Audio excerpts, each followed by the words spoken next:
Hi guys, Paul here, and today I thought I would just do a quick video to share with you a little trick that I've learnt over the past couple of days. So I've been practicing a lot of primitive fire, and I've been doing hand drill and bow drill, and also using iron parites and flint, and I wanted to blow an ember to flame, but I didn't have much grass available, so I set myself a bit of a challenge to see if I could use materials that were in my tinder pouch to make something I could blow into flame. And it's not something I think I've seen done before. I'm sure it has been done before, but it's not something I've seen, so I figured I would just share it with you guys today. And all it is this. So, as you can see, there's nothing special about it really. It's a strip of birch bark, and inside it are wood shavings. Now, although it's very simple, I've made it this way for a very particular reason, and the reason is I can sit my ember on top here, and I can start to blow it to flame, and then once all these shavings burst into flame, I can then hold it upright, and what's going to happen is the flame is going to rise and it's going to burn the rim of the birch here, and then the birch will take light, and then that's my main fuel source for getting my fire started. So it's a very kind of thought out process, but a very simple one, and it's very minimal materials as well. Again, working under the basis that we have no access to bracken or dry grass or some sort of bark, to make a big bundle like you might usually see. And I found it worked really well, so I figured I would just share it with you guys. So, there isn't really a whole lot to making it. Essentially all you need is a strip of birch bark and a piece of birch wood. Now, I figured it was quite a good thing to try and get both of the materials needed from the same tree. Reason being, you're kind of a one-stop shop. We all know how useful birch is anyway as a fire lighting material, but if you can get everything you need to blow an ember to flame from one tree, then it just makes life a wee bit easier. Something like a bundle of dry grass, a bird's nest like you might typically see, for me usually consists of a few different materials. It can just be grass, of course, but for me I tend to put like seed heads in the middle to help it blow to flame and all that sort of stuff. So it's a difficult one to kind of make small, if you like, but I feel like this technique I've kind of discovered, and I'm not sure if there's a name for it. Maybe if there is, one of you guys will be able to share it with us, but I kind of feel like this technique kind of performs really well. So like I say, there really isn't much to making it. All you need is a bit of birch bark and you need some shavings. So to make the shavings, all you need to do is just take your knife. Now you could use a bit of flint, bearing in mind we're using primitive techniques here. You could just use a bit of flint to scrape the wood, but for the ease of this demonstration I'm just going to use my knife. And all you have to do is take your knife. Now you can use the blade. I wouldn't recommend it personally, but you can use it. If you have a 90-degree spine, then that works much better and you're not going to damage the edge on your knife there. And all you have to do is just rub the knife down the stick, and you'll see you start producing all these little shavings. And all you have to do then is get a big bundle of them, sort of enough to fill the palm of your hand if you like, and then all you do is take a strip of birch and just wrap it around, just like that. Now the birch, like I say, acts in two ways. One, it acts as the main fuel for the fire, because I don't think shavings alone would really be enough to get a fire going. You could do it, of course, but it's just a little bit more forgiving if you have something else to take that flame. And birch bark obviously is very good for that.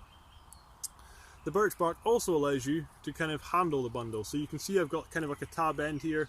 This is also extra fuel, but what it allows me to do is manipulate this bundle very easily. So I can move it around, and I can have the ember in here and not burn my hands. Quite often you'll see people when they're blowing an ember to flame, they're kind of tossing the bundle about because they're starting to burn their hands, and the the birch bark here really kind of helps stop that. So that's enough of me babbling on.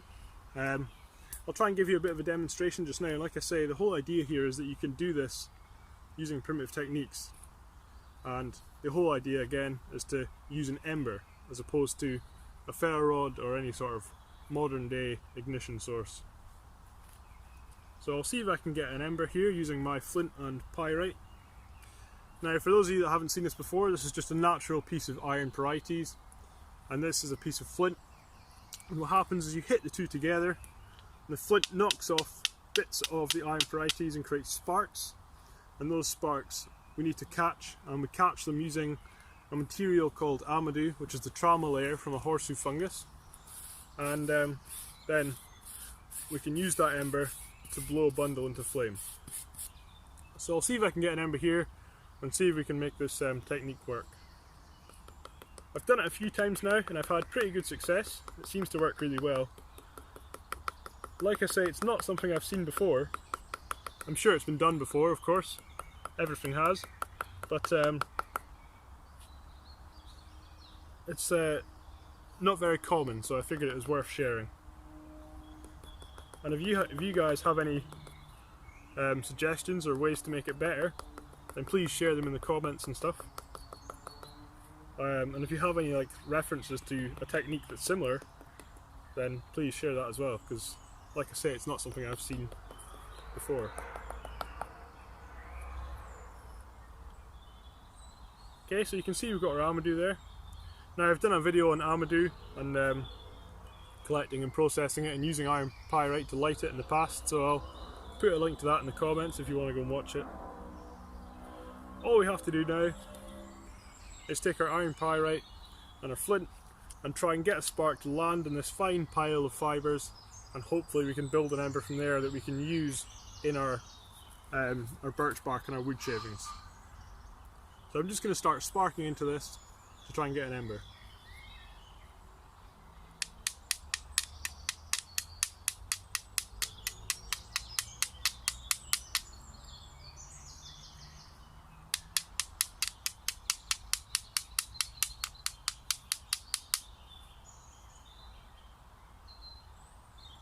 Okay, so we've got an ember there.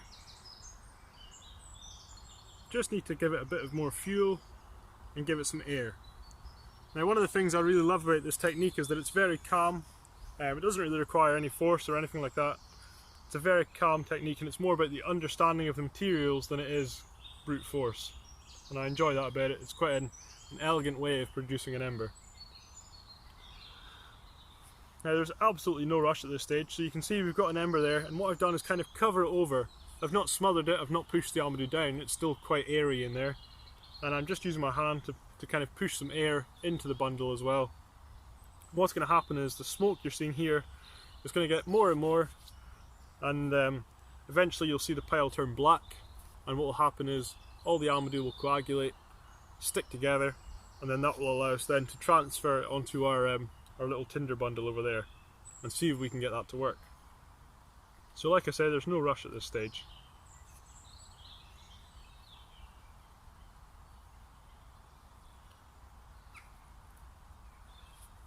You want to make just like a little sort of amadou mountain, if you like.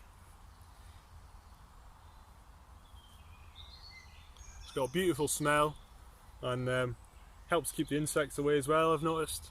There's a lot of mosquitoes and stuff like that out, and the smoke allegedly helps kind of deter them, and it seems to be working. So you can see our smoke there is getting thicker and thicker, so it'll soon be ready for us to move.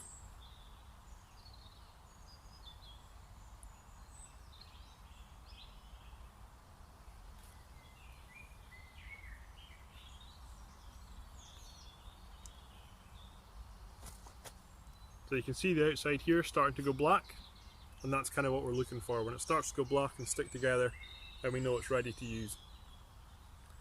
So I'm just going to get my little bundle ready,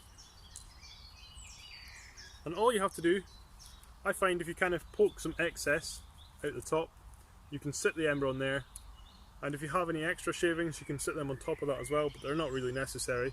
If you have them, you can use them. And then it's just a case of moving this ember onto our bundle, like so.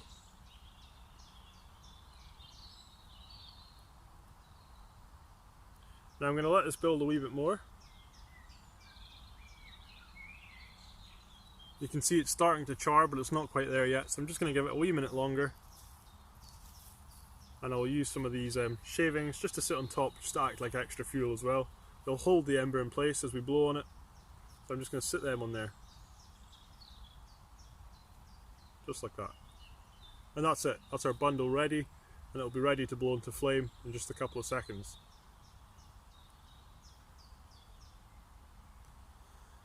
And like I say, so we're gonna blow into this to produce a flame, and then what's gonna happen is we're gonna turn the bundle on its side. The reason for that, again, is the flame's gonna rise up and it's gonna light the sides of the birch bark here, and that's where the real fuel is for making the fire.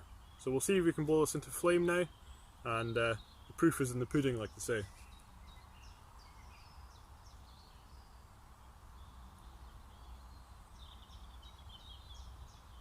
So just nice and gentle to begin with, and then slowly stepping it up as you see the shavings start to burn.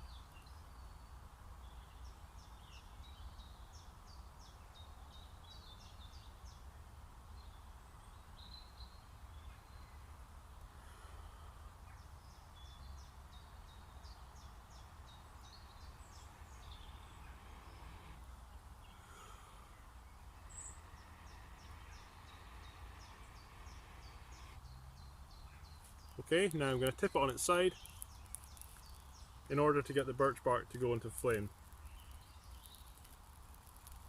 You'll hear the birch bark start to sizzle, and then you know it's ready. Just like that. So from there, we could start putting our sticks on and we could start making our fire and getting it ready to use. And the birch bark will just continue to burn quite readily as it does. You can see you end up with quite a big fire there straight away.